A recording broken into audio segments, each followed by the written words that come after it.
ಓಂ ಶ್ರೀ ಗುರುಬಸವಲಿಂಗಾಯ ನಮಃ. ಎದ್ದೆತ್ತ ನೋಡಿದಳೆ ಹತ್ತತ್ತ ಬಸವನೆಂಬ ಬಳ್ಳಿ, ಎತ್ತಿ ನೋಡಿದಳೆ ಲಿಂಗವೆಂಬ ಕುಂಚಲಿ, ಒತ್ತಿ ಹಿಂಡಿದಳೆ ಭಕ್ತಿ ಎಂಬ ರಸವಯ್ಯ. ಆಯತ ಬಸವಣ್ಣನಿಂದ, ಸ್ವಾಯತ ಬಸವಣ್ಣನಿಂದ, ಸನ್ನಿಹಿತವು ಬಸವಣ್ಣನಿಂದ. ಗುರು ಬಸವಣ್ಣನಿಂದ, ಲಿಂಗ ಬಸವಣ್ಣನಿಂದ, ಜಂಗಮ ಬಸವಣ್ಣನಿಂದ, ಪಾದೋದಕ ಬಸವಣ್ಣನಿಂದ, ಪ್ರಸಾದ ಬಸವಣ್ಣನಿಂದ. ಅತ್ತ ಬಲ್ಲಡೆ ನೀವು ಕೇಳಿವೆ, ಇತ್ತ ಬಲ್ಲಡೆ ನೀವು ಕೇಳಿವೆ, ಬಸವ ಬಸವ ಬಸವ ಎಂದು ಮಜ್ಜನ ಕೆರೆಯದವನ ಭಕ್ತಿ ಶೂನ್ಯ ಕಾಣ ಕಲಿದೇವರ ದೇವ. ಕರ್ನಾಟಕದ ಸಾಂಸ್ಕೃತಿಕ ನಾಯಕ ವಿಶ್ವಗುರು ಬಸವಣ್ಣನವರ ವಚನವನ್ನ ಸ್ಮರಿಸಿರುವಂತಹ ಶರಣ ಮಡಿವಾಳ ಮಾಚಿದೇವರ ವಚನವನ್ನ ಸ್ಮರಿಸಿ ಈ ದಿನ ಶ್ರೀ ನಂಜುಂಡ ಸ್ವಾಮಿಗಳ ಸೇವಾ ಪ್ರತಿಷ್ಠಾನ ರಿಜಿಸ್ಟರ್ ವತಿಯಿಂದ ಶ್ರೀ ಹೊಸಮಠ ಸರಗೂರು ಬಿಜಿಪುರ ಹೋಬಳಿ ಮಳವಳ್ಳಿ ತಾಲೂಕು ಮಂಡ್ಯ ಜಿಲ್ಲೆ ಇವರ ವತಿಯಿಂದ ಪೂಜ್ಯ ಶ್ರೀ ಡಾಕ್ಟರ್ ಶಿವರಾತ್ರಿ ರಾಜೇಂದ್ರ ಮಹಾಸ್ವಾಮಿಗಳವರ 110ನೇ ಜಯಂತ್ಯೋತ್ಸವ, ಪರಮ ಪೂಜ್ಯ ಲಿಂಗೈಕ್ಯ ಶ್ರೀ ನಂಜುಂಡ ಸ್ವಾಮಿಗಳವರ 16ನೇ ವರ್ಷದ ಸಂಸ್ಮರಣೋತ್ಸವ ಮತ್ತು ಕಾರ್ತಿಕ ದೀಪೋತ್ಸವ ಮತ್ತು ವಿವಿಧ ಸಮಾರಂಭದ ಕಾರ್ಯಕ್ರಮವನ್ನ ಇಲ್ಲಿ ಹಮ್ಮಿಕೊಳ್ಳಲಾಗಿದೆ. ಈ ಒಂದು ಕಾರ್ಯಕ್ರಮದಲ್ಲಿ ದಿವ್ಯ ಸಾನ್ನಿಧ್ಯವನ್ನು ದಯಪಾಲಿಸಿರುವಂತಹ ಟಿ ನರಸೀಪುರ ತಾಲೂಕು ಎಂಎಲ್ ಕುಂಡಿ ಅಲ್ಲಮ ಪ್ರಭು ಶೂನ್ಯ ಪೀಠ ಮಠದ ಪೂಜ್ಯ ಶ್ರೀ ಗೌರಿಶಂಕರ ಮಹಾಸ್ವಾಮಿಗಳವರಿಗೆ ಭಕ್ತಿಪೂರ್ವಕ ಶರಣಾರ್ಥಿಗಳನ್ನು ಸಮರ್ಪಿಸಿ, ದೊಡ್ಡ ಹೂಹಳ್ಳಿ ಶ್ರೀಮಠದ ಪೂಜ್ಯ ಶ್ರೀ ಶಿವಪ್ಪ ಸ್ವಾಮಿಗಳವರಿಗೂ ಶರಣಾರ್ಥಿಗಳನ್ನು ಸಮರ್ಪಿಸಿ, ಮುಡುಕುದೊರೆ ಶ್ರೀ ಕಲ್ಲುಮಠದ ಶ್ರೀ ನಂದಿಕೇಶ್ವರ ಸ್ವಾಮಿಗಳವರಿಗೂ ಭಕ್ತಿಪೂರ್ವಕ ಶರಣಾರ್ಥಿಗಳನ್ನು ಸಮರ್ಪಿಸಿ, ಕಳ್ಳಿಪುರ ಶ್ರೀಮಠದ ಶ್ರೀ ಗುರುಪಾದ ಶಿವಾಚಾರ್ಯ ಸ್ವಾಮಿಗಳವರಿಗೆ ಭಕ್ತಿಪೂರ್ವಕ ಶರಣಾರ್ಥಿಗಳನ್ನು ಸಮರ್ಪಿಸಿ, ಟಿ ನರಸೀಪುರದ ಶ್ರೀ ಸೇತಿವ ಮಠದ ಪೂಜ್ಯ ಶ್ರೀ ಸಹಜಾನಂದ ಸ್ವಾಮಿಗಳವರಿಗೆ ಭಕ್ತಿಪೂರ್ವಕ ಶರಣಾರ್ಥಿಗಳನ್ನು ಸಮರ್ಪಿಸಿ, ಈ ಎಲ್ಲ ಕಾರ್ಯಕ್ರಮಗಳನ್ನು ಆಯೋಜಿಸಿ ನಾವು ನೀವು ಇಲ್ಲಿ ಸೇರಲು ಅವಕಾಶವನ್ನ ಕಲ್ಪಿಸಿರುವಂತಹ ಶ್ರೀ ಹೊಸಮಠದ ಪೂಜ್ಯ ಶ್ರೀ ಬಸವರಾಜೇಂದ್ರ ಮಹಾಸ್ವಾಮಿಗಳವರಿಗೆ ಭಕ್ತಿಪೂರ್ವಕ ಶರಣಾರ್ಥಿಗಳನ್ನು ಸಮರ್ಪಿಸಿ, ವೇದಿಕೆಯಲ್ಲಿರುವಂತಹ ಎಲ್ಲ ಗಣ್ಯರಿಗೆ, ಕಾರ್ಯಕ್ರಮವನ್ನ ಕಣ್ತುಂಬಿಕೊಳ್ಳುತ್ತಿರುವಂತಹ ಮನತುಂಬಿಕೊಳ್ಳುತ್ತಿರುವಂತಹ ತಮ್ಮೆಲ್ಲರಿಗೂ ಕೂಡ ಭಕ್ತಿಪೂರ್ವಕ ಶರಣಾರ್ಥಿಗಳು.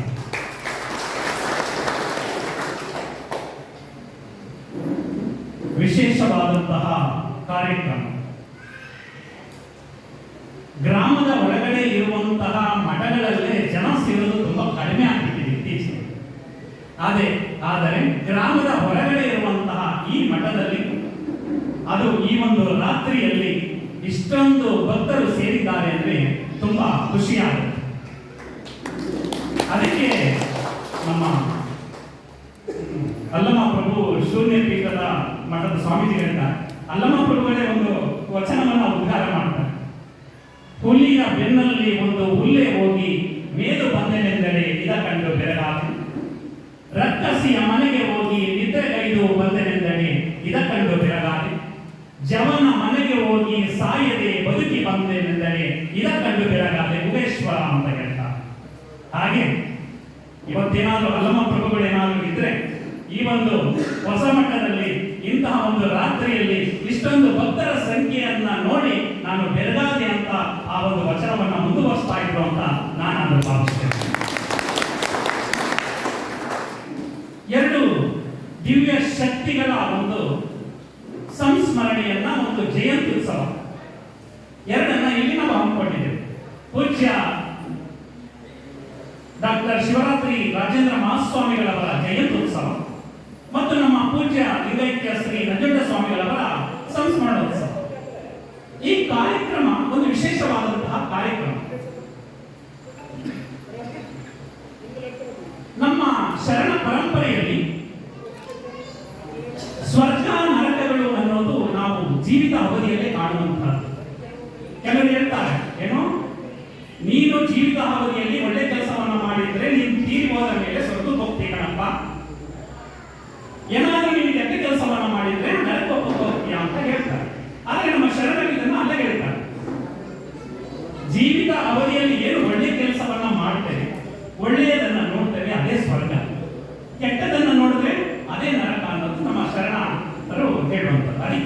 ನಮ್ಮ ವಿಶ್ವಗುರು ಬಸವಣ್ಣವರು ಹೇಳಿದ್ದಾರೆ, ದೇವಲೋಕ ಮರ್ತ್ಯಲೋಕವೆಂಬುದು ಬೇರಿಲ್ಲ ಕಾಣಿಯು, ಸತ್ಯವ ನುಡಿಯುವುದೇ ದೇವಲೋಕ, ಮಿಥ್ಯವ ನುಡಿಯುವುದೇ ಮರ್ತ್ಯಲೋಕ, ಆಚಾರವೇ ಸ್ವರ್ಗ ಅನಾಚಾರವೇ ನರಕ, ಕೂಡಲ ಸಂಗಮ ದೇವ ನೀವೇ ಪ್ರಮಾಣ ಅಂತ ಹೇಳ್ತಾರೆ. ದೇವಲೋಕ ಮರ್ತ್ಯಲೋಕ ಬೇರೆ ಯಾವುದೂ ಅಲ್ಲ ಕಣಪ್ಪ, ಸತ್ಯವ ನುಡಿಯುವುದೇ ದೇವಲೋಕ. ಎಲ್ಲಿ ಸತ್ಯ ವಿಚಾರಗಳು ನಡೀತಾ ಇದೆ ಅದೇ ದೇವಲೋಕ. ಇವತ್ತು ಪೂಜ್ಯ ಶ್ರೀಗಳಿದ್ದಾರೆ. ಮತ್ತು ಇನ್ನು ವಿಶೇಷ ನಮ್ಮ ನಿರೂಪಕರು ಮಿಲಿಟರಿ ಸುರೇಶ್ ಸ್ಟಾರ್ಟಿಂಗ್ ಪ್ರಾರಂಭದಲ್ಲೇ ಹೇಳಿಬಿಟ್ರು, ಸತ್ಯಕ್ಕೆ ಸರಗೂರು ಮಠ ಅಂತ ಒಂದು ವಿಚಾರವನ್ನು ಪ್ರಸ್ತಾಪ ಮಾಡಿದ್ರು. ಅಂತಹ ಸತ್ಯಕ್ಕೆ ಹೆಸರುವಾಸಿಯಾದಂತಹ ಸರಗೂರು ಮಠದಲ್ಲಿ ನಾವು ಸತ್ಯ ವಚನಗಳನ್ನು ಆಲಿಸ್ತಾ ಇದ್ದೀವಿ ಅಂದ್ರೆ ನಾವು ಎಲ್ಲಿದ್ದೇವೆ? ಎಲ್ಲಿದ್ದೇವೆ? ಸ್ವರ್ಗದಲ್ಲಿದ್ದೇವೆ. ಸತ್ಯವನ್ನು ನುಡಿಯುವುದೇ ದೇವಲೋಕ, ದೇವಲೋಕದಲ್ಲಿದ್ದೇವೆ. ಒಳ್ಳೆ ಆಚಾರಯುಕ್ತವಾದಂತಹ ಕಾರ್ಯಕ್ರಮ ಇಲ್ಲಿ ನಡೀತಾ ಇರೋದ್ರಿಂದ ನಾವು ಸ್ವರ್ಗದಲ್ಲಿದ್ದೇವೆ. ಅಂದ್ರೆ ಯಾರಾದ್ರೂ ಹೊರಗಡೆ ನೀವು ಎಲ್ಲಿಗೆ ಹೋಗಿದ್ದೆ ಅಂದ್ರೆ ಸರಗೂರು ಮಠಕ್ಕೆ ಹೋಗಿದ್ದೆ ಅಂತಲ್ಲ, ಸರಗೂರು ಮಠದಲ್ಲಿ ಒಂದು ದೇವಲೋಕ ಇತ್ತು, ಸರಗೂರು ಮಠದಲ್ಲಿ ಒಂದು ಸ್ವರ್ಗ ಕಲ್ಪನೆ ಆಗಿತ್ತು. ನಾವು ಸ್ವರ್ಗದಲ್ಲಿ ನಿಂತು ಬಂದೆ ಅನ್ನೋ ಒಂದು ಭಾವವನ್ನ, ಅಂಶವನ್ನ ನೀವು ಅಲ್ಲಿ ಕೇಳಬೇಕಾಗುತ್ತೆ. ಅದಕ್ಕೆ ಇದಕ್ಕೆ ಒಂದು ಒತ್ತಾಸೆಯಾಗಿ ನಮ್ಮ ಟಿವಿಯವರು ಕೂಡ ಮತ್ತೊಂದು ಕಗ್ಗದಲ್ಲಿ ಬರೀತಾರೆ, ಮರಣದಿಂದ ಮುಂದೇನು, ಪ್ರೇತವೋ ಭೂತವೋ ಪರಲೋಕವೋ ಪುನರ್ಜನ್ಮವೋ ಅದೇನು, ತಿರುಗಿ ಬಂದವರಿಲ್ಲ ವರದಿ ತಂದವರಿಲ್ಲ, ಧರೆಯ ಬಾಳ್ಗದರಿನೇ ಮಂಕುತಿಮ್ಮ. ಮರಣದ ನಂತರ ಮುಂದೇನು? ಕೆಲವರು ಹೇಳ್ತಾರೆ ಪ್ರೇತ ಆಗುತ್ತೆ ಅಂತಾರೆ, ಇನ್ನು ಕೆಲವರು ಭೂತ ಆಗ್ತಾರೆ. ನಿಜ ಅವ್ರು ಮುಂದುವರೆದು ಹೇಳ್ತಾರೆ, ತಿರುಗಿ ಬಂದವರಿಲ್ಲ ವರದಿ ತಂದವರಿಲ್ಲ. ನಾವು ಲಕ್ಷಾಂತರ ಜನರನ್ನ ಕಳ್ಕೊಂಡಿದ್ದೀವಿ ನಮ್ಮ ಜೊತೆಯವರನ್ನ. ಆದ್ರೆ ಯಾರು ಕೂಡ ಅಪ್ಪ ನಾನು ಸ್ವರ್ಗದಲ್ಲಿದ್ದೀನಿ ಅಂತನೋ, ಅಪ್ಪ ನಾನು ನರಕದಲ್ಲಿದ್ದೀನಿ ಅಂತ ಯಾರು ಕೂಡ ವರದಿ ಕೊಟ್ಟಿಲ್ಲ. ಇವತ್ತು ನಾವು ಸರಗೂರು ಮಠದಲ್ಲಿ ಒಂದು ಒಳ್ಳೆಯ ಕಾರ್ಯಕ್ರಮವನ್ನ ಮಾಡ್ತಾ ಇದ್ದೀವಿ ಅಂದ್ರೆ ಅದನ್ನ ಯಾವುದೋ ಒಂದು ಚಾನಲ್ ಅಲ್ಲೋ ಅಥವಾ ಒಂದು ಪತ್ರಿಕೆಯಲ್ಲೋ ಸುದ್ದಿಯನ್ನ ಹಾಕಿದ್ರೆ ಅದು ನಾಳೆ ವರದಿ ಆಗುತ್ತೆ. ಹಂಗೆ ಸ್ವರ್ಗಕ್ಕೆ ಹೋಗಿರೋರು ಯಾರಾದ್ರೂ ವರದಿ ಕೊಟ್ಟಿದ್ದಾರೆ ಈವರೆಗೆ? ನಮಗೆ ಯಾರಾದ್ರೂ ಸ್ವರ್ಗದಲ್ಲಿದ್ದೀನಿ ಅಂತನೋ ಅಥವಾ ನರಕದಲ್ಲಿದ್ದೀನಿ ಅಂತ ಯಾರು ವರದಿ ಕೊಟ್ಟಿಲ್ಲ. ತಿರುಗಿ ಬಂದವರಿಲ್ಲ ವರದಿ ತಂದವರಿಲ್ಲ, ಧರೆಯ ಬಾಳಿದ ಧರೆಯೇ ಮಂಕುತಿಮ್ಮ. ಒಳ್ಳೆಯ ಸಾಲು ಮಾತ್ರ ಆ ಒಂದು ಮಹತ್ವವಾಗಿದೆ, ಚಿನ್ನದಂತಹ ಸಾಲು. ಈ ಭೂಮಿಯಲ್ಲಿ ಅರಿತು ಬಾಳಿದ ಗಂಡ ಹೆಂಡತಿ ಮಕ್ಕಳಿಗೆ, ಗಂಡ ಹೆಂಡತಿ ಮಕ್ಕಳು ಅನೋನ್ಯವಾಗಿ ಮನೆಯಲ್ಲಿ ಜೀವನವನ್ನು ನಡೆಸಿಕೊಂಡು ಹೋಗ್ಬಿಟ್ರೆ ಅದೇ ಸ್ವರ್ಗ.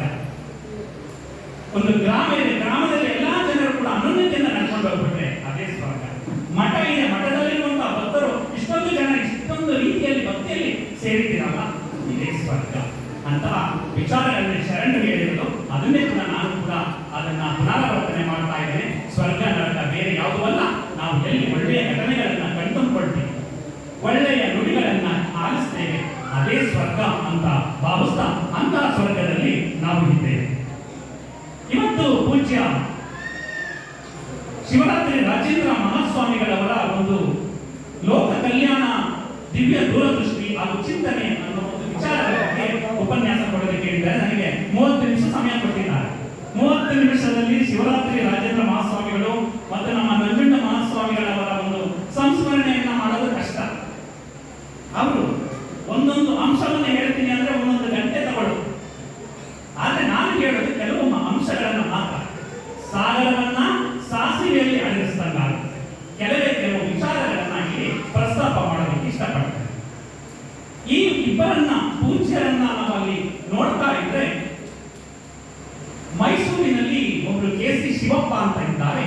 ಆ ಶಿವಪ್ಪರವರು ಚೌಪದಿಯಲ್ಲಿ ಬರೀತಾರೆ 4 ಸಾಲುಗಳಲ್ಲಿ. ಅದನ್ನ ಒಂದೊಂದು ಆಧುನಿಕ ವಚನಗಳು ಅನ್ನೋ ರೀತಿಯಲ್ಲಿ ಬರೀತಾರೆ. ಅವರು ಹೇಳ್ತಾರೆ, ಸಂತನೆಂದರೆ ಯಾರು ದಿವ್ಯತೆಯ ಅರಿತವರು, ಸಂತನೆಂದರೆ ಯಾರು ದಿವ್ಯತೆಯ ಅರಿತವರು, ಸರಳತೆಯ ಸೂತ್ರದಲ್ಲಿ ಸುಖವ ಕಂಡವರು, ಮಮತೆ ಬಂಧನ ಕಳಚಿ ಬಲು ದೂರ ನಿಂತವರು, ಎಲ್ಲರಲ್ಲಿ ಅವರೊಬ್ಬ ಮುದ್ದು ರಾಮ, ಎಲ್ಲರಲ್ಲಿ ಅವರೊಬ್ಬ ಮುದ್ದು ರಾಮ. ಸಂತರು ಎಂದರೆ ಯಾರು? ದಿವ್ಯತೆಯನ್ನ ಹರಿತಿರುವಂತಹ ಇಬ್ಬರು ಮಹಾನ್ ವ್ಯಕ್ತಿಗಳನ್ನ, ಮಹಾನ್ ಶಕ್ತಿಗಳನ್ನ ನಾವಿಲ್ಲಿ ಕಂಡುಕೊಳ್ತಾ ಇದ್ದೀವಿ. ಅವರಿಗೆ ಪುಷ್ಪಾರ್ಚನೆಯನ್ನ ಮಾಡುವುದರ ಮುಖಾಂತರ ಅವರು, ಯಾಕಂದ್ರೆ ಸರಳತೆಯ ಸೂತ್ರದಲ್ಲಿ ಅವರು ಸುಖವನ್ನ ಕಂಡು, ಇಲ್ಲಿ ಸ್ವಾಮೀಜಿಗಳಾಗ್ಬೋದು, ನಮ್ಮ ಸರ್ಗೂರು ಮಠದ ಬಸವರಾಜೇಂದ್ರ ಮಹಾಸ್ವಾಮಿಗಳು ಎಷ್ಟೊಂದು ಸರಳತೆ ಅಂದ್ರೆ ನಾವು ಕೂಡ ನಮ್ಮ ಶರಣ ವಿಶ್ವವಚನ ಫೌಂಡೇಶನ್ ಕಾರ್ಯಕ್ರಮಕ್ಕೆ ಕರ್ಸ್ಕೊಂಡಿದ್ದೀವಿ. ನಗುಮುಖದ ಒಡೆಯ ಅಂತ ಹೇಳ್ತಾರೆ ಅಪ್ಪುಗೆ ಅಲ್ಲ, ಆದ್ರೆ ಸಿನಿಮಾದಲ್ಲಿ ಒಂದ್ಸಲ ಅವ್ರನ್ನ ಕೋಪವನ್ನು ಕೂಡ ನಾವು ನೋಡ್ಬೇಕಾಗುತ್ತೆ ಅಲ್ಲ, ಅಪ್ಪು ಅವ್ರನ್ನ ಕೆಲವು ಸಿನಿಮಾಗಳಲ್ಲಿ ಕೋಪವನ್ನು ಕೂಡ ನೋಡ್ತೀವಿ. ಆದ್ರೆ ನಮ್ಮ ಸ್ವಾಮೀಜಿಗಳಲ್ಲಿ ಯಾವತ್ತೂ ಕೂಡ ನಾವು ಕೋಪವನ್ನ ಕಂಡಿಲ್ಲ.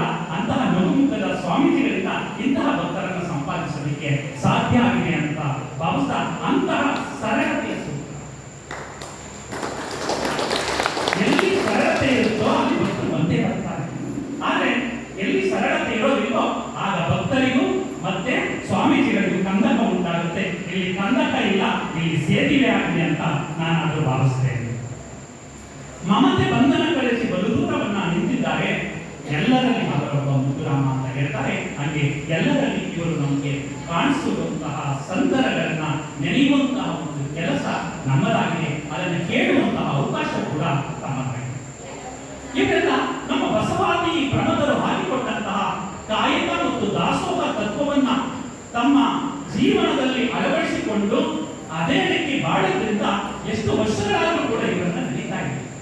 ಯಾಕಂದ್ರೆ ಬಸವಣ್ಣನವರು ಅಂದ್ರೆ ಅವರ ಮಾತನ್ನ ಕೇಳ್ತಾ ಇದ್ರೆ ಬಸವ, ನಾನು ಹೇಳಿದೆ ಪ್ರಾರಂಭದಲ್ಲಿ, ನಾವು ಇಷ್ಟಲಿಂಗಕ್ಕೆ ನೀರು ಹಾಕ್ತಾ ಇರ್ತೀವಿ, ನೀರು ಹಾಕುವಾಗ ಬಸವ ಬಸವ ಬಸವ ಎಂದು ಮಜ್ಜನ ಕೆರೆಯದವನ ಹೊತ್ತಿ ಶೂನ್ಯ ಕಾಣ ಕಲಿದೇವರ ದೇವ ಅಂತ ಹೇಳ್ತಾರೆ. ನೀವು ಏನ್ ಹೇಳಿದ್ರು ಪರವಾಗಿಲ್ಲ ಕಣಪ್ಪ, ಇಷ್ಟಲಿಂಗಕ್ಕೆ ನೀವು ನೀರನ್ನು ಹಾಕುವಾಗ ಕೇವಲ ಬಸವ ಅನ್ನೋ ಒಂದು 3 ಅಕ್ಷರದ ಹೆಸರನ್ನ ಹೇಳ್ಬಿಟ್ರೆ ಒಂದು ದಿವ್ಯ ಚೇತನ ನಮ್ಮ ಮನಗಳಲ್ಲಿ ಹರಿದಾಡುವ ರೀತಿ ಆಗುತ್ತೆ. ಅಂತಹ ಬಸವಾದಿ ಪ್ರಮಥರ ಮಾರ್ಗದಲ್ಲಿ ನಡೆದಂತಹ ಪೂಜ್ಯ ಶ್ರೀಗಳು ಇವತ್ತು ವಿಶೇಷವಾಗಿ ನಮಗೆ ಕಾಣ್ತಾ ಇದ್ದಾರೆ. ಯಾಕಂದ್ರೆ ಬಸವಣ್ಣವರು ಹಂಗೆ ಎಷ್ಟೊಂದು ಸರಳತೆ ಇತ್ತು ಅಂದ್ರೆ ಅದಕ್ಕೂ ಕೂಡ ನಮ್ಮ ಕೆ.ಸಿ. ಶಿವಪ್ಪವರೇ ಮತ್ತೊಂದು ಚೌಪದಿಯಲ್ಲಿ ಹೇಳ್ತಾರೆ. ಬಸವನೆಂದರೆ ಯಾರು ವಿಜಯನ ಕರಣಿಕನೇ, ಬಸವನೆಂದರೆ ಯಾರು ವಿಜಯನ ಕರಣಿಕನೇ, ಬಿದ್ದವರ ನೆತ್ತಲಿಗೆ ದುಡಿದ ಶಿವಯೋಗಿ, ಬಿದ್ದವರ ನೆತ್ತಲಿಗೆ ದುಡಿದ ಶಿವಯೋಗಿ, ಅನುಭಾವವೆತ್ತರಕ್ಕೆ ಕಾಯಕವ ತಂದಾತ, ಅನುಭಾವವೆತ್ತರಕ್ಕೆ ಕಾಯಕವ ತಂದಾತ, ತತ್ವವೆಂದರೆ ಬಸವ ಮುದ್ದುರಾಮ, ತತ್ವವೆಂದರೆ ಬಸವ ಮುದ್ದುರಾಮ. ಎಂತ ಅದ್ಭುತ! ಬಸವ ಅಂದ್ರೆ ಬಿಜ್ಜಳನಲ್ಲಿ ಬರೀ ಕರಣಿಕ ಆಗಿದ್ದವರು ಮಾತ್ರ ಅಲ್ಲ, ಅವರು ಬಿದ್ದವರನ್ನ ಎತ್ತಲಿಕ್ಕೆ ಬಂದಂತಹ ಒಬ್ಬ ಶಿವಯೋಗಿ. ಅಂತವರು ಅನುಭಾವದೆತ್ತರಕ್ಕೆ ಕಾಯಕವನ್ನ ತಂದ್ರು. ತತ್ವ, ನಾನು ತತ್ವ ಅನ್ನೋದಕ್ಕೆ ಮತ್ತೊಂದು ಹೆಸರೇ ನಮ್ಮ ಬಸವ ಅಂತ ಹೇಳ್ತಾರೆ. ಅಂತಹ ಒಂದು ತತ್ವದಲ್ಲಿ ನಿಂತೆಂತಹ ಪೂಜ್ಯ ಶ್ರೀಗಳ ಒಂದು ಸ್ಮರಣೆಯನ್ನ ನಾವು ಈ ಸಂದರ್ಭದಲ್ಲಿ ನಾವು ಮಾಡ್ತಾ ಇದ್ದೇವೆ. ಅದರಲ್ಲಿ ಪ್ರಮುಖವಾಗಿ ಪೂಜ್ಯ ಶ್ರೀ ಶಿವರಾತ್ರಿ ರಾಜೇಂದ್ರ ಮಹಾಸ್ವಾಮಿಗಳವರ ಬಗ್ಗೆ ಒಂದೆರಡು ಅಂಶಗಳನ್ನು ನಾನು ಹೇಳಲಿಕ್ಕೆ ಇಚ್ಛೆಪಡ್ತೇನೆ. ಸುತ್ತೂರು ಮಠ ಒಂದು ವಿಶೇಷವಾಗಿ ಕೇವಲ ಕರ್ನಾಟಕ ಮಾತ್ರವಲ್ಲ, ಭಾರತ ಮಾತ್ರವಲ್ಲ, ವಿದೇಶಗಳಲ್ಲೂ ಕೂಡ ತನ್ನದೇ ಆದಂತಹ ಸೇವೆಯ ಮುಖಾಂತರ ಹೆಸರುವಾಸಿಯಾಗಿದೆ. ಅಂತಹ ಸುತ್ತೂರು ಮಠ ಸ್ಥಾಪನೆಯಾದದ್ದು 10ನೇ ಶತಮಾನದಲ್ಲಿ. ಅದನ್ನ ಶ್ರೀ ಶಿವರಾತ್ರೀಶ್ವರ ಶಿವಯೋಗಿಗಳು ಅದನ್ನ ಸ್ಥಾಪನೆ ಮಾಡಿದರು. ಆ ಸ್ಥಾಪನೆ ಮಾಡೋದಕ್ಕೂ ಕೂಡ ಒಂದು ಸಣ್ಣ ಒಂದು ನಿದರ್ಶನವನ್ನ ಹೇಳೋದಕ್ಕೆ ಇಷ್ಟಪಡ್ತಾರೆ. ದಕ್ಷಿಣ ಭಾರತದಲ್ಲಿ ಚೋಳ ರಾಜರಾಜ ಚೋಳ ಅಂತ ಅವನು ಎಲ್ಲ ದಕ್ಷಿಣ ಭಾರತದ ಎಲ್ಲಾ ಪ್ರದೇಶಗಳನ್ನು ಕೂಡ ಗೆದ್ದುಕೊಂಡು ಬರ್ತಾ ಇರ್ತಾನೆ. ಹಾಗೆ ಬರ್ತಾ ಇರಬೇಕಾದ್ರೆ ನಮ್ಮ ತಲಕಾಡಿಗೆಲ್ಲ ತಲಕಾಡಿನ ಗಂಗರ ಆಡ್ತಾ ಇರ್ತಾರೆ. ಆ ತಲಕಾಡಿನ ಗಂಗರ ರಾಜ್ಯದ ಬಗ್ಗೆ ಅವನ ಕಣ್ಣು ಬಿಡುತ್ತೆ, ಅವನ ದೃಷ್ಟಿ ಬೀಳುತ್ತೆ. ಏನಾದ್ರೂ ಮಾಡಿ ನಾನು ತಲಕಾಡನ್ನು ವಶಪಡಿಸಿಕೊಳ್ಬೇಕು ಅನ್ನೋ ಒಂದು ಆಸೆಯಿಂದ ಅವನು ಬರ್ತಾ ಇರ್ತಾನೆ. ಆ ಬರಬೇಕಾದ್ರೆ ಗೊತ್ತಾಗುತ್ತೆ, ತಲಕಾಡಿನ ಗಂಗರಿಗೆ ಗೊತ್ತಾಗುತ್ತೆ, ರಾಜರಾಜ ಚೋಳ ಬರ್ತಾ ಇದ್ದಾನೆ, ಸಾವಿರಾರು ಸೈನಿಕರ ಸಮೇತ ನಮ್ಮಲ್ಲಿ ಯುದ್ಧ ಮಾಡಲಿಕ್ಕೆ ಬರ್ತಾ ಇದ್ದಾನೆ ಅಂದಾಗ ಪ್ರಜೆಗಳು ಮನಸ್ಸಿನಲ್ಲಿ ನೋವನ್ನ ಪಡ್ತಾರೆ. ಯುದ್ಧ ಆದ್ರೆ ಸಂತೋಷ ಆಗುವುದು ಕೇವಲ ರಾಜರುಗಳಿಗೆ ಮಾತ್ರ, ಯಾಕಂದ್ರೆ ಪ್ರಜೆಗಳಿಗೆ ಆಗುವುದಿಲ್ಲ. ಯಾಕಂದ್ರೆ ಪ್ರಜೆಗಳು ತಮ್ಮ ಜೀವವನ್ನ ಅರ್ಪಣೆ ಮಾಡಬೇಕಾಗುತ್ತಲ್ಲ, ಯಾವ ಪ್ರಜೆಗಳು ಕೂಡ ಸಂತೋಷ ಆಗುವುದಿಲ್ಲ. ಆಗ ಪ್ರಜೆಗಳು ಮನಸ್ಸಿನಲ್ಲೇ ಒಂದು ಸಂಕಲ್ಪವನ್ನ ಮಾಡಿಕೊಳ್ತಾರೆ. ಇವರಿಬ್ಬರ ನಡುವೆ ನಡೆಯುವಂತಹ ಒಂದು ಯುದ್ಧವನ್ನ ಯಾರಾದ್ರೂ ಒಂದು ಬಲಿಪಶು ಆಗೋದು ಅಥವಾ ಬಲಿಯಾಗೋದು ಅಥವಾ ಕೊಲೆಯಾಗೋದು ತಪ್ಪುತ್ತೆ ಅಂತ ಅವರು ಮನಸ್ಸಿನಲ್ಲಿ ಒಂದು ಸಂಕಲ್ಪವನ್ನ ಮಾಡಿಕೊಳ್ತಾರೆ. ಈ ಸಂಕಲ್ಪ ಮಾಡಿಕೊಳ್ಳೋದನ್ನ ನಮ್ಮ ರಾಮನಗರದಲ್ಲಿ ರೇವಣ ಸಿದ್ದೇಶ್ವರ ಬೆಟ್ಟ ಅಂತ ಇದೆ, ಅದನ್ನು ಸಿದ್ಧಗಿರಿ ಅಂತ ಕೂಡ ಕರೀತಾರೆ.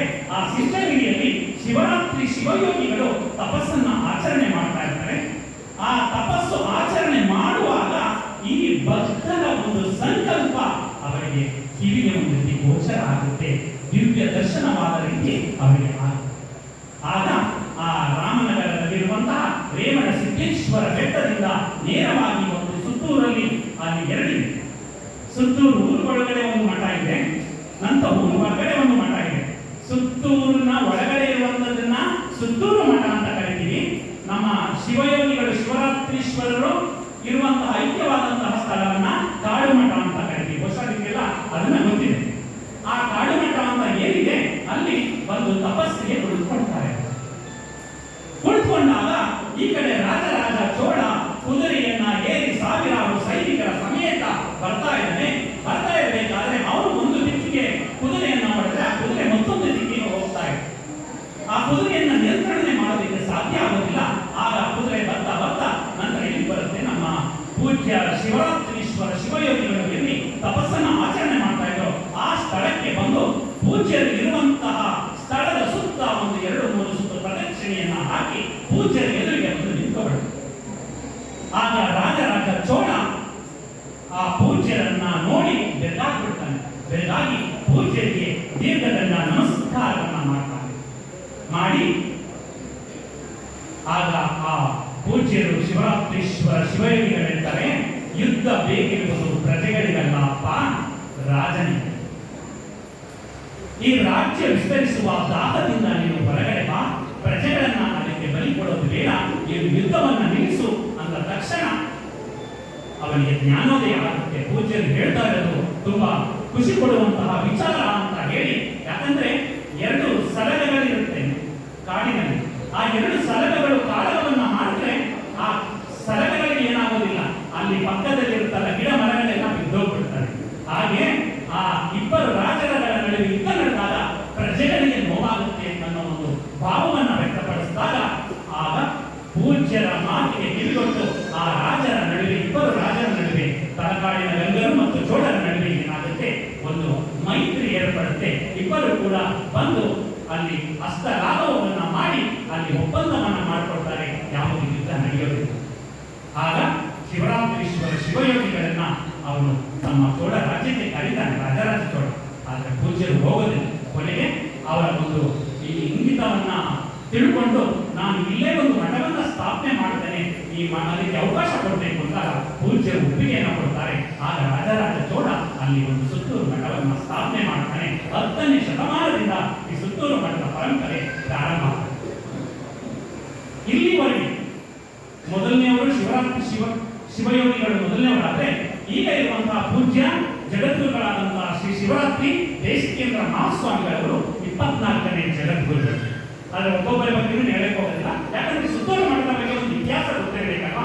ನಾವೆಲ್ಲ ಏನ್ ಮಾಡ್ತೀವಿ, ಮಹದೇಶ್ವರರಾಗ್ಬೋದು, ಕೆಂಡಯ್ಯನ ಸ್ವಾಮಿಗಳಾಗ್ಬೋದು, ಅಥವಾ ಇನ್ಯಾರು ಆಗ್ಬೋದು, ಏನ್ ಮಾಡ್ತೀವಿ, ಎಲ್ಲ ಕೇವಲ ಪೂಜಾ ಮೂರ್ತಿಗಳನ್ನಾಗಿ ಮಾಡ್ಕೊಂಡಿದ್ದೀವಿ. ಹೋಗೋದು, ತೆಂಗಿನಕಾಯಿ ಹೊಡೆಯೋದು, ಬಾಳೆಹಣ್ಣನ್ನ ಕೊಡೋದು, ಗಂಧದ ಕಡ್ಡಿ ಹಚ್ಚೋದು, ಕರ್ಪೂರ ಹಚ್ಚೋದು, ಅಷ್ಟಕ್ಕೆ ಸೀಮಿತ ಮಾಡ್ಕೊಂಡಿದ್ದೀವಿ. ಅದನ್ನ ಜ್ಞಾನ ಮೂರ್ತಿಯಾಗಿ ಮಾಡ್ಕೊಳ್ಬೇಕಲ್ಲ. ಅವರು ಯಾರು, ಅವರು ಎಲ್ಲಿದ್ರು, ಅವರು ಮಾಡಿದಂತಹ ಧರ್ಮ ಕಾರ್ಯಗಳೇನು ಅನ್ನೋದನ್ನು ತಿಳಿಸೋದಕ್ಕೆ ಅವಕಾಶ ಮಾಡಿಕೊಟ್ಟಿರುವಂತಹ ಪೂಜ್ಯ ಬಸವರಾಜೇಂದ್ರ ಮಹಾಸ್ವಾಮಿಯವರಿಗೆ ನಾನು ಧನ್ಯವಾದಗಳನ್ನ. ಯಾಕಂದ್ರೆ ಪೂಜಾ ಮೂರ್ತಿಯ ಜೊತೆಗೆ ಇವತ್ತು ಜ್ಞಾನ ಮೂರ್ತಿಯನ್ನಾಗಿ ಅವಕಾಶವನ್ನ ಮಾಡಿಕೊಡ್ತಾ ಇದ್ದಾರೆ. ಆನಂತರ 4ನೇ ಜಗದ್ಗುರುಗಳಿಗೆ ಬರ್ತಾನೆ. ಯಾಕಂದ್ರೆ ಇದೊಂದು ಸ್ವಲ್ಪ ಮುಖ್ಯವಾಗುತ್ತೆ. ಯಾಕಂದ್ರೆ ಈ ಒಂದು ಸ್ಥಳ ಸರಗೂರು ಸ್ಥಳ ಪೂಜ್ಯ ಮನೆ ಮಹದೇಶ್ವರರು ಪಾದವನ್ನ ಇಟ್ಟು ಹೋಗಿರುವಂತಹ ಸ್ಥಳ. ಶ್ರೀಶೈಲದಿಂದ ಬರ್ತಾರೆ ಮನೆ ಮಹದೇಶ್ವರರು. ಆಗ ಅನೇಕ ಸ್ಥಳಗಳಲ್ಲಿ ಪಾದಾರ್ಪಣೆಯನ್ನು ಮಾಡಿ ಎಲ್ಲಿ ಪಾದವನ್ನು ಇಟ್ಟಿದ್ದಾರೆಂದ ಮಠಗಳಾಗಿವೆ, ಇಲ್ಲಾಂದ್ರೆ ಅಲ್ಲಿ ದೇವಸ್ಥಾನಗಳು, ಮಹದೇಶ್ವರ ದೇವಸ್ಥಾನಗಳಾಗಿರೋದನ್ನ ನಾವು ಕಾಣಬಹುದು. ಇಲ್ಲಿ ಪಾದವನ್ನು ಇಟ್ಟು ಹೋದಂತಹ ಅದಕ್ಕೆ ಒಂದು 4ನೇ ಜಗದ್ಗುರುಗಳು ಬರ್ತಾರೆ. ಸುತ್ತೂರು ಮಠದ 4ನೇ ಜಗದ್ಗುರುಗಳು ಯಾರಪ್ಪ ಅಂದ್ರೆ ಪೂಜ್ಯ ಶ್ರೀ ಸಿದ್ಧಾನಂದ ದೇಶಿಕೇಂದ್ರ ಮಹಾಸ್ವಾಮಿ. ಆ ಸಿದ್ಧಾನಂದ ದೇಶಿಕೇಂದ್ರ ಮಹಾಸ್ವಾಮಿಗಳ ಇದ್ದಂತಹ ಸುತ್ತೂರು ಮಠಕ್ಕೆ ಮಲೆ ಮಹದೇಶ್ವರರಿಗೆ ಸದ್ಗುರು ಮಠದಿಂದ ನಂತರ ಪಾದಾರ್ಪಣೆಯನ್ನು ಮಾಡಿ ನಂತರ ನಡೆದುಕೊಂಡು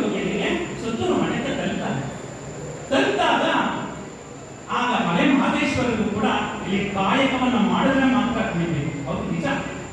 ಯಾರು ಕಾಯಕವನ್ನ ಮಾಡ್ತಾರೋ, ಕಾಯಕವನ್ನ ಮಾಡಿದಾಗ ಮಾತ್ರ ನಮ್ಮ ದೇಹವನ್ನ ಬಳಸಲಿಕ್ಕೆ ಸಾಧ್ಯ ಆಗುತ್ತೆ. ಇಲ್ಲ ಅಂದ್ರೆ ನಾವು ಒಂದು ಚೇತೋಹಾರಿಯಾಗಿರೋದಕ್ಕೆ ಸಾಧ್ಯ ಆಗುದಿಲ್ಲ, ಚಲನಶೀಲವಾಗಿರೋದಕ್ಕೆ ಸಾಧ್ಯ ಆಗುದಿಲ್ಲ. ಇಲ್ಲಿ ಕಾಯಕವನ್ನ ಮಾಡಬೇಕು ಅಂತ ಹೇಳ್ತಾರೆ.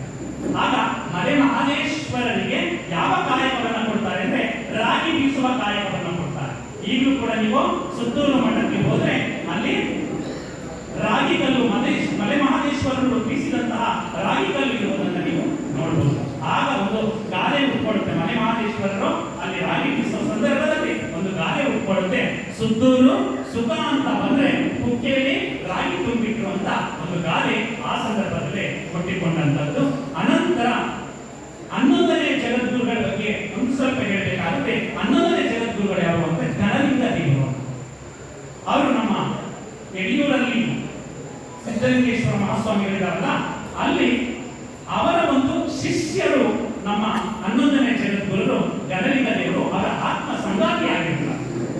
ಅವರು ಬಸವೋತ್ತರ ಯುಗದ ವಚನಕಾರರು. ವಚನಕಾರರ ಎರಡು ಪಂಗಡ ಮಾಡ್ತೇವೆ, ಎರಡು ವಿಂಗಡಣೆ ಮಾಡಿಕೊಡ್ತೇವೆ. ಬಸವಣ್ಣನವರು ಮತ್ತು ಬಸವಣ್ಣನವರ ಸಮಕಾಲೀನರನ್ನ ಬಸವ ಯುಗದ ವಚನಕಾರರು ಅಂತ ಹೇಳ್ತೀವಿ. ನಂತರ ನಮ್ಮ ಯಡಿಯೂರು ಸಿದ್ಧಲಿಂಗೇಶ್ವರರ ನಂತರ ಬಂದಂತವ್ರನ್ನ ಬಸವೋತ್ತರ ಯುಗದ ವಚನಕಾರರು ಅಂತ ಕರಿತೀವಿ. ಅಂತಹ ಬಸವೋತ್ತರ ಯುಗದ ವಚನಕಾರರು ಯಾರು ಅಂದ್ರೆ ಘನಲಿಂಗಿ ದೇವರು. ಇವರು ಘನಲಿಂಗಿಯ ಮೋಹದ ಚನ್ನಮಲ್ಲಿಕಾರ್ಜುನ ಎಂಬ ಅಂಕಿತದಲ್ಲಿ 68 ವಚನಗಳನ್ನ ರಚನೆ ಮಾಡಿದ್ದಾರೆ. ಅವರ ಕೂಡ ಇಲ್ಲಿ 11ನೇ ಜಗದ್ಗುರುಗಳಾಗಿರ್ತಾರೆ. ಅವರ ಐಕ್ಯ ಸ್ಥಳ ನೀವು ಯಡಿಯೂರು ಹೋಗಿದ್ದೀರಲ್ಲ, ಯಡಿಯೂರಲ್ಲಿ ನಮ್ಮ ಸಿದ್ಧಲಿಂಗೇಶ್ವರರು ತಪಸ್ಸನ್ನ ಆಚರಣೆ ಮಾಡ್ತಾ ಇರ್ತಾರೆ. ಆಚರಣೆ ಮಾಡುವಂತಹ ಸ್ಥಳ ಕಗ್ಗೆರೆ. ಹೋಗಿದ್ದೀರಾ ಕಗ್ಗೆರೆಗೆ? ಸಾಮಾನ್ಯರೆಲ್ಲ ಯಡಿಯೂರು ಹೋಗಿದ್ದೀವಿ, ಕಗ್ಗೆರೆಗೆ ಹೋಗಿರೋದು ಕಡಿಮೆ. ಆ ಕಗ್ಗೆರೆ ನಮ್ಮ ಯಡಿಯೂರು ಸಿದ್ಧಲಿಂಗೇಶ್ವರರು ತಪಸ್ಸನ್ನ ಆಚರಿಸಿರುವಂತಹ ಸ್ಥಳ. ಇವತ್ತು ನಾವು ಸುತ್ತ ಇರುವಂತಹ ಫೋಟೋವನ್ನ ಹಾಕ್ತೀವಲ್ಲ, ಅದು ಕಗ್ಗೆರೆ ಸ್ಥಳ. ಅಲ್ಲಿ ಅವರು ಯಡಿಯೂರು ಸಿದ್ಧಲಿಂಗೇಶ್ವರ ಇರುವಂತಹ ತಪಸ್ಸನ್ನ ಆಚರಣೆ ಮಾಡುತ್ತಿದ್ದಂತಹ ಕಗ್ಗೆರೆಯ ಪಕ್ಕದಲ್ಲೇ ನಮ್ಮ 11ನೇ ಜಗದ್ಗುರುಗಳಾದಂತಹ ಘನಲಿಂಗಿ ದೇವರ ಐಕ್ಯ ಸ್ಥಳ ಇರುವುದನ್ನ ಕಾಣಬಹುದು. ನಂತರ 23ನೇ ಜಗದ್ಗುರುಗಳು ನಮ್ಮ ಪೂಜ್ಯ ಶ್ರೀ ಶಿವರಾತ್ರಿ ರಾಜೇಂದ್ರ ಮಹಾಸ್ವಾಮಿಗಳ ಬಗ್ಗೆ ನಾನು ಒಂದು ಕೆಲವು ವಿಚಾರಗಳನ್ನ ಮಾತ್ರ ನಾನು ಹೇಳೋದಕ್ಕೆ ಇಷ್ಟಪಡ್ತೇನೆ. ಪೂಜ್ಯ ಶಿವರಾತ್ರಿ ರಾಜೇಂದ್ರ ಮಹಾಸ್ವಾಮಿಗಳವರು ಪಟ್ಟಾಧಿಕಾರವನ್ನು ವಹಿಸಿದಾಗ ಕೇವಲ 12 ವರ್ಷ. 12 ವರ್ಷದ ಬಾಲಕರಿರುವಾಗಲೇ ಅವರಿಗೆ ಪಟ್ಟಾಧಿಕಾರ ಆಗುತ್ತೆ. ಯಾವುದೇ ಆಗಲಿ ಒಳ್ಳೆಯ ಚಿಂತನೆಗಳನ್ನ ನಾವು ಮಕ್ಕಳಿರುವಾಗಲೇ ಬಿಡಬೇಕು. ನಾವು ಯಾವುದೇ ಮಠಕ್ಕಾಗಲಿ ಅಥವಾ ಯಾವುದೇ ಧಾರ್ಮಿಕ ಕಾರ್ಯಕ್ರಮಗಳಿಗಾಗಲಿ ನಾವೇನ್ ಮಾಡ್ತೀವಿ, ಬರುವಾಗ ನಾವು ಮಾತ್ರ ಬರ್ತೀವಿ. ಕಂದ ಏನು ಗೊತ್ತಾಗಲ್ಲ, ಮನೆಯಲ್ಲಿರುವಂತಹ ಮಕ್ಕಳನ್ನ ಮಾತ್ರ ಬಿಟ್ಟು ಬಂದ್ಬಿಟ್ಟಿದ್ದೀವಿ ಮನೆಯಲ್ಲಿ. ಏನಾದ್ರೂ ಮಕ್ಕಳನ್ನು ನಾವು ಕರ್ಕೊಂಡು ಬಂದಿದ್ರೆ ಪೂಜ್ಯರು ಹಾಕಿರುವಂತಹ ಚೇರ್ಗಳು ನಮಗೆ ಸಾಕಾಗ್ತಾ ಇರ್ತೀವಿ. ಮಕ್ಕಳಲ್ಲೂ ಕೂಡ ನಾವು ಏನ್ ಮಾಡಬೇಕು, ಈ ಒಂದು ಚಿಂತನೆಗಳನ್ನ ನಾವು ಬಿಡಬೇಕಾಗುತ್ತೆ. 12ನೇ ವರ್ಷದಲ್ಲಿಯೇ ಪೂಜ್ಯ ರಾಜೇಂದ್ರ ಮಹಾಸ್ವಾಮಿಗಳು ಪಟ್ಟಾಧಿಕಾರ ಆದಾಗ ಒಂದು ವಿಶೇಷವಾದ, ಯಾಕೆಂದ್ರೆ ಬಾಲ್ಯದಲ್ಲಿ ಹೇಗೆ ಭಕ್ತಿ ಒಳಪಡುತ್ತೆ ಅಂತ ಬಸವಣ್ಣವರ ಒಂದು ವಚನ ಕೂಡ ಇದೆ. ನಗೆ ಕೆನ್ನಗಿ ತೆರಗಲ್ಲಗಿ ಶರೀರ ಗೂಡು ಹೋಗದ ಮುನ್ನ, ಹಲ್ಲು ಹೋಗಿ ಬೆನ್ನು ಬಾಗಿ ಅನ್ಯರಿಗೆ ಹಲ್ಲಾಗದ ಮುನ್ನ, ಕಾಲ ಮೇಲೆ ಕೈಯ ನೂರಿ ಕೋಲು ಹಿಡಿಯದ ಮುನ್ನ, ಮುಪ್ಪಿನೊಪ್ಪ ಒಳೆಯದ ಮುನ್ನ, ಮೃತ್ಯು ಮುಟ್ಟದ ಮುನ್ನ ಪೂಜಿಸು ಕೂಡಲ ಸಂಗಮ ದೇವನ. ಎಂತ ಅದ್ಭುತವಾದ ನಾವೆಲ್ಲ ವಯಸ್ಸಾದ ಮೇಲೆ ದೇವರನ್ನ ನೆನೆಗೆ ಹೋಗೋದಲ್ಲ, ಬಾಲ್ಯದಲ್ಲಿಯೇ ನಾವು ಆ ಒಂದು ಆಧ್ಯಾತ್ಮಿಕವನ್ನು ರೂಢಿಸಿಕೊಳ್ಬೇಕು. ನಮ್ಮ ಮಕ್ಕಳಲ್ಲಿ ಬಾಲ್ಯದಲ್ಲಿ ಅದನ್ನ ಚಿಗುರುವುದಕ್ಕೆ ನಾವು ಅವಕಾಶವನ್ನ ಮಾಡಬೇಕು. ಮುಪ್ಪಿನೊಪ್ಪ ಒಳೆಯದ ಮುನ್ನ ಪೂಜಿಸು ಕೂಡಲ ಸಂಗಮ ದೇವನ ಅಂತ ಹೇಳ್ತಾರೆ. ಬಾಲ್ಯದಲ್ಲಿ ಮಕ್ಕಳಿಗೆ ಗಟ್ಟಿಯಾಗಿ ನಾವು ಬಸವ ತತ್ವವನ್ನ ಅಥವಾ ಶರಣ ತತ್ವವನ್ನ ಬಿಟ್ಟಾಗ ಮಕ್ಕಳಿಗೆ ಎಮ್ಮರವಾಗ್ತಾರೆ. ಅಂತಹ ಪೂಜ್ಯ ರಾಜೇಂದ್ರ ಸ್ವಾಮಿಗಳವರು 12ನೇ ವಯಸ್ಸಿಗೆ ಪೀಠಾಧಿಪತಿಗಳಾಗ್ತಾರೆ.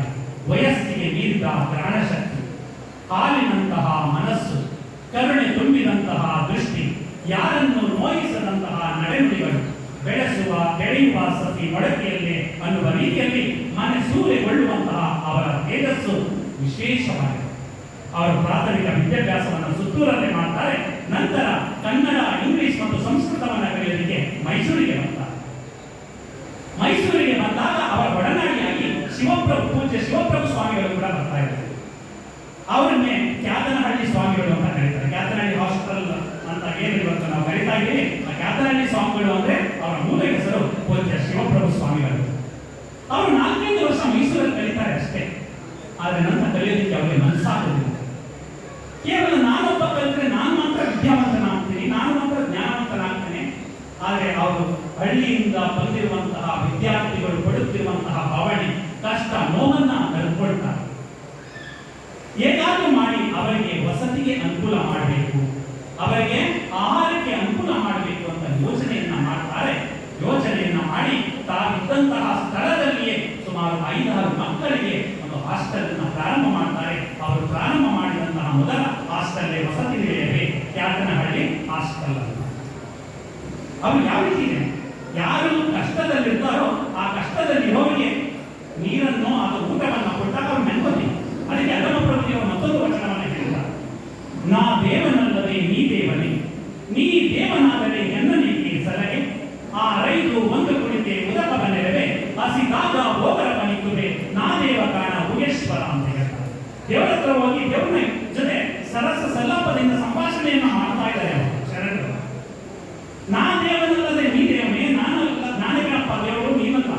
ಯಾಕಂದ್ರೆ ಯಾರಾದ್ರೂ ದಾಹ ಅಂತ ಬಂದ್ರೆ ಅವರಿಗೆ ಒಂದು ಲೋಟ ನೀರನ್ನ ಕೊಡ್ತಾನೆ, ಯಾರಾದ್ರೂ ಹಸಿವು ಅಂತ ಬಂದ್ರೆ ಅವರಿಗೆ ಒಂದು ಹೊತ್ತಿನ ಊಟವನ್ನ ಕೊಡ್ತಾನೆ.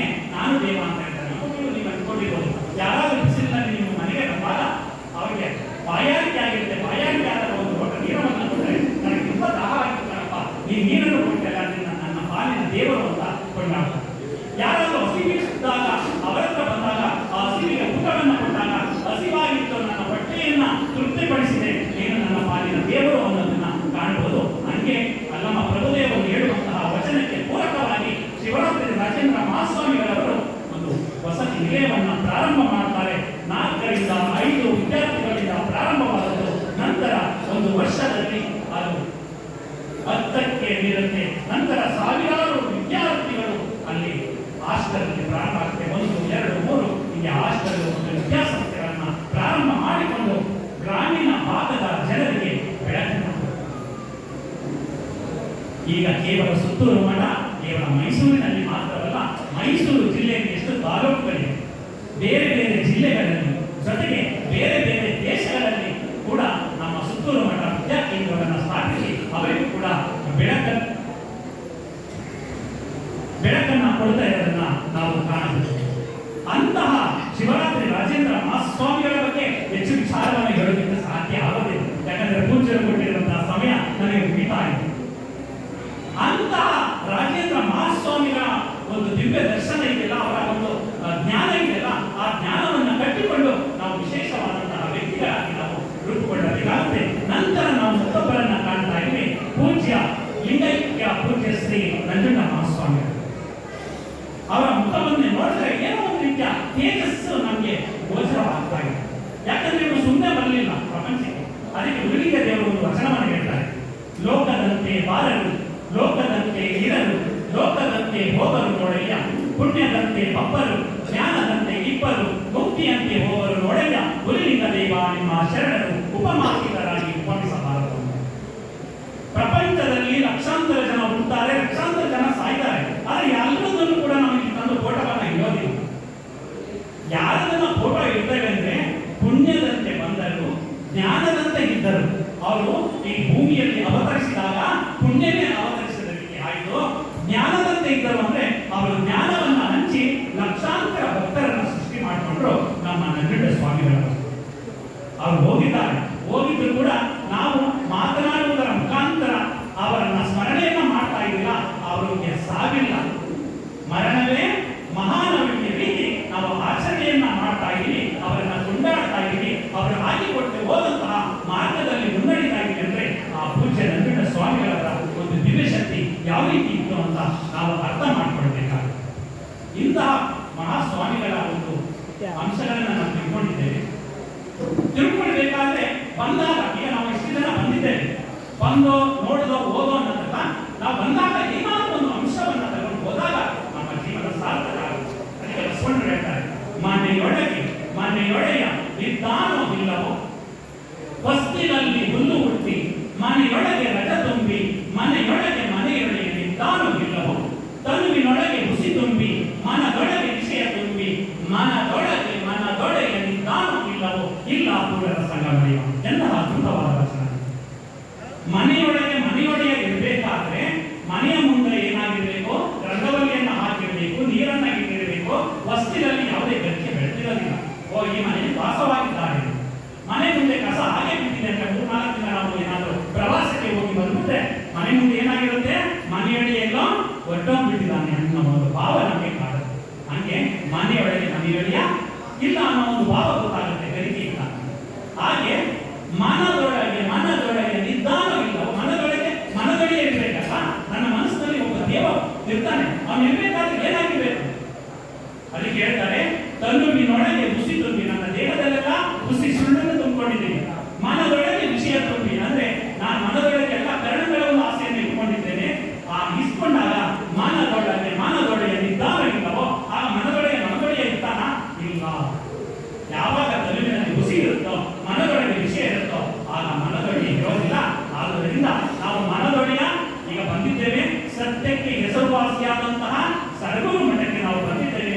ಬಂದಾಗ ಒಂದೆರಡು ಅಂಶಗಳನ್ನು ನಾವು ಜೀವನದಲ್ಲಿ ಅಳವಡಿಸಿಕೊಂಡು ಹೋದಾಗ ನಮ್ಮ ಜೀವನ ಸಾರ್ಥಕತೆ ಆಗುತ್ತೆ ಅಂತ ಹೇಳ್ತಾ ಇವತ್ತು ಬಂದಿದ್ದೀರಾ. ಯಾವುದೋ ಒಂದು ಕೆಲಸವನ್ನು ಹೋಗ್ಬೇಕು. ನೀವು ಮಾಡಕ್ಕೆ ಹೋದಾಗ ಅದು ನಮಗೆ ಆಗ್ತಾ ಇದೆ, ಫಲವನ್ನು ನೀಡ್ತಾ ಇಲ್ಲ. ಆ ಸಂದರ್ಭದಲ್ಲಿ ಬಸವಣ್ಣನವರ ಒಂದೇ ಒಂದು ವಚನವನ್ನ ನಾವೆಲ್ಲ ಒಟ್ಟಾರೆಯಾಗಿ ಹೇಳೋಣ. ಹೇಳಿದಾಗ ಈ ಒಂದು ಸರಗೂರು ಮಠದಲ್ಲಿ ಆ ಒಂದು ಭಾವ ನಿಮಗೆ ಕಾಡಬೇಕು. ನಾವು ಬಸವಣ್ಣನವರ ವಚನವನ್ನು ಉದ್ಧಾರ ಮಾಡೋ, ಆ ವಚನದಿಂದ ನಮಗೆ ಒಳ್ಳೆಯದಾಗ್ತಾ ಇದೆ ಅನ್ನೋ ಅಂಶ ಎಲ್ಲರೂ ಕೂಡ ಪೀಡಿಸಬೇಕು ಅಂತ ಒಂದು ವಚನವನ್ನು ನಾನು ಹೇಳ್ಕೊಡ್ತೇನೆ. ಎಲ್ಲರೂ ಕೂಡ ನನ್ನ ಜೊತೆ ಧ್ವನಿಗೂಡಿಸಿ ಅಂತ ಹೇಳ್ಕೊಳ್ತಾ ಎಲ್ಲ ಹೇಳ್ತೀರಲ್ಲ. ನೀ ನೊಲಿದರೆ ಧ್ವನಿ ಸಾಕಾಗ್ತಾ ಇಲ್ಲ. ನೀ ನೊಲಿದರೆ ಹೊರಟು ಪುನರುದಯ, ನೀ ನೊಲಿದರೆ ಬರಡು ಅಯನ ಉದಯ, ನೀ ನೊಲಿದರೆ ವಿಷವೆಲ್ಲ ಅಮೃತ ಉದಯ, ನೀ ನೊಲಿದರೆ ಸಕಲ ಪಡಿಪದಾರ್ಥವು ಇದರಲ್ಲಿಪ್ಪುವು ಕೂಡಲ ಸಂಗಮ ದೇವ. ಒಂದು ವಚನವನ್ನು ಉದ್ಧಾರ ಮಾಡಿದೆ. ಎಷ್ಟೊಂದು ನಿಮ್ಮ ಮೈಯಲ್ಲಿ ಒಂದು ಸಂಚಕಾರ ಆಗುತ್ತೆ ಅಂದ್ರೆ ಅನುಭವಿಸ್ತಾ ಸಂಚಕಾರ ಆಗುತ್ತೆ. ಸುಮ್ಮನೆ ಏನೋ ಹೇಳ್ಕೊಡ್ತಾ ಇದ್ರೆ ಹೇಳ್ಬೇಕು ಅಂದಾಗ ಆ ಸಂಚಕಾರ ಆಗೋದಿಲ್ಲ. ಅದಕ್ಕೆ ಹೇಳ್ತಾರೆ, ಎಮ್ಮ ವಚನದೊಂದು ಪಾರಾಯಣಕ್ಕೆ ವ್ಯಾಸನದೊಂದು ಪುರಾಣ ಸಮಬಾರದಯ್ಯ, ಎಮ್ಮ ವಚನದ 108 ಅಧ್ಯಯನಕ್ಕೆ ಶತರುದ್ರಿಯಾದ ಸಮಬಾರದಯ್ಯ, ಎಮ್ಮ ವಚನದ ಸಾಸಿರ ಪಾರಾಯಣಕ್ಕೆ ಗಾಯತ್ರಿ ರಕ್ಷಕಪ ಸಮಬಾರದಯ್ಯ, ಕಪಿಲ ಸಿದ್ಧ ಮಲ್ಲಿಕಾರ್ಜುನ ಅಂತ ಸಿದ್ದರಾಮೇಶ್ವರಿ ಹೇಳ್ತಾರೆ. ಅನುಭವ ಮಂಟಪದ ತೃತೀಯ ಅಧ್ಯಕ್ಷರಾಗಿರ್ತಾರೆ. ಈ ಒಂದು ವಚನವನ್ನ ನೀವು ಹೇಳಿದ್ದೀರ ಅಂದ್ರೆ ಯಾವುದು ಸಮಬಾರದಿಲ್ಲ. ವ್ಯಾಸನ ಪುರಾಣ ಅಂದ್ರೆ ಮಹಾಭಾರತವೂ ಕೂಡ ಸಮಬಾರದಿಲ್ಲ. ಒಂದು ವಚನ ಮಹಾಭಾರತವೂ ಕೂಡ ಸಮಬಾರದಿಲ್ಲ ಅಂತ ಹೇಳ್ತಾರೆ. ನೀವೇನಾದ್ರೂ 100 ವಚನಗಳನ್ನ ಅಧ್ಯಯನವನ್ನ ಮಾಡಿದ್ರೆ ಶತರುದ್ರಿಯಾದ ಸಮಬಾರತ. ಆ ರೀತಿ 1000 ವಚನಗಳನ್ನ ಅಧ್ಯಯನ ಮಾಡಿದ್ರೆ ಗಾಯತ್ರಿ ಲಕ್ಷ ಜಪ ಸಮಬಾರದಯ್ಯ ಅಂತ ಹೇಳ್ತಾರೆ. ಅಂತಹ ವಚನಗಳಲ್ಲಿ ಶಕ್ತಿ ಇದೆ. ಯಾಕಂದ್ರೆ ವಚನಗಳು ಎಲ್ಲೋ ಒಂದು ಮರದ ಕೆಳಗಡೆಯೋ AC ರೂಮ್ ಕೂತ್ಕೊಂಡು ಕವಿಗಳು ಬರೀತಾರಲ್ಲ, ಆ ಕವಿತೆಗಳೆಲ್ಲ ಅವರ ಅನಿಭಾವಿಕ ನಿಲುವನ್ನೇ ವಚನಗಳ ಮೂಲಕ ವ್ಯಕ್ತಪಡಿಸಿದ್ದಾರೆ. ಆದುದರಿಂದ ಅಂತಹ ವಚನದಲ್ಲಿ ಒಂದು ಶಕ್ತಿ ಇದೆ. ಆ ಶಕ್ತಿ ಇರುವಂತಹ ವಚನಗಳನ್ನ ನೀವು ಜೀವನದಲ್ಲಿ ಅಳವಡಿಸಿಕೊಂಡಾಗ ನಿಮ್ಮ ಜೀವನ ಬೆಳಕಾಗುತ್ತೆ ಅಂತ ಹೇಳ್ತಾ ನನ್ನನ್ನು ಕೂಡ ಮೈಸೂರಿಂದ ಇಲ್ಲಿಗೆ ಕರೆಸಿ ಪೂಜ್ಯ ರಾಜೇಂದ್ರ ಮಹಾಸ್ವಾಮಿಗಳವರ ಬಗ್ಗೆ, ಪೂಜ್ಯ ನಂಜುಂಡ ಸ್ವಾಮಿಗಳವರ ಬಗ್ಗೆ ಒಂದು ಸ್ಮರಣೆ ಮಾಡುವಂತ ಅವಕಾಶವನ್ನ ಮಾಡಿ ನನ್ನ ಮನದ ಮಲಿನವನ್ನು ಕೂಡ ತೊಡೆಯುವ ಅವಕಾಶ ಮಾಡಿಕೊಟ್ಟಂತಹ ಪೂಜ್ಯ ಬಸವ ರಾಜೇಂದ್ರ ಮಹಾಸ್ವಾಮಿಗಳವರಿಗೆ ನಾನು ಭಕ್ತಿಪೂರ್ವಕ ಶರಣಾರ್ಥಿಗಳನ್ನ ಸಮರ್ಪಿಸಿ ಹೊರಡುವೆ. ನಾನು ಹೊರಡುವೆ ಮುಂದೆ ಬರುವುದು ವಿಶ್ವವು ನನ್ನಯ ಹಿಂದೆ, ಅವರಿವರೆಂಬೆನೆ ಎಲ್ಲರೂ ಒಂದೇ, ಎಲ್ಲರಿಗಿರುವನು ಒಬ್ಬನೇ ತಂದೆ. ಬರುವೆನು ಭೂಮಿಯನ್ನು ಬೆಳಗಿ ಬಸವನ ಬೆಳಕಿ ಎಲ್ಲಾಡಿ ಬಂದೆ, ಭಾರತವೆಲ್ಲ ಸುತ್ತಾಡಿ ಬಂದೆ. ಇವತ್ತು ಕಾರ್ತಿಕ ದೀಪೋತ್ಸವದ ಮುಖಾಂತರ ಬೆಳಕು ಅಲ್ಲಿ ಪ್ರಜ್ವಲ ಆಗ್ತಾ ಇರೋದ್ರ ಜೊತೆಗೆ ನಿಮ್ಮ ಹೃದಯದ ಬೆಳಕನ್ನು ಕೂಡ ಹಚ್ಚಿದ್ದಾರೆ ನಮ್ಮ ಪೂಜ್ಯ ಶ್ರೀಗಳು.